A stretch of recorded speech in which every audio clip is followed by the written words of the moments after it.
Explore করতে এতই বেশি ভালোবাসি যে কলকাতার কোথায় কোথায় হিডেন প্লেস আছে তারও খোঁজ রাখতে হয়। বেশ কিছুদিন আগে মাইন্ড রিফ্রেশ করতে চলে গিয়েছিলাম কলকাতা থেকে মাত্র 1 ঘন্টা দূরে বেলেডাঙ্গার কাছাকাছি অবস্থিত ব্রিদিং আর্থ রিসর্টে। সেখানকার পরিবেশ ছিল একদম মনোরম, সেখানকার আর্কিটেক্ট ছিল ঠাকুরের ওপর। আমরা যে রুমটিতে ছিলাম সেই রুমটির নাম ছিল দুর্গাবাড়ি। নামের সাথে রুমের ইন্টেরিয়ারটা কেমন হবে সেটা বুঝতেই পারছো।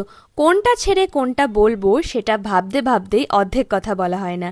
সেখানে ছিল বিশাল একটা সুইমিং পুল, আর সাথে ছিল এক্সট্রা কারিকুলার অ্যাক্টিভিটিস। মাথা পিছু 1500 টাকা থেকে তোমরা এখানে ডে আউটও করতে পারো। দুজনের জন্য নাইট আউট মাত্র 7000।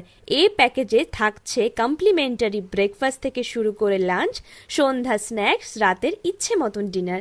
একটু সময় বার করে কোয়ালিটি টাইম স্পেন্ড করার জন্য বন্ধু, ফ্যামিলি বা স্পেশাল কাউকে নিয়ে তোমরাও চলে আসতে পারো ব্রিদিং আর্থ রিসর্টে।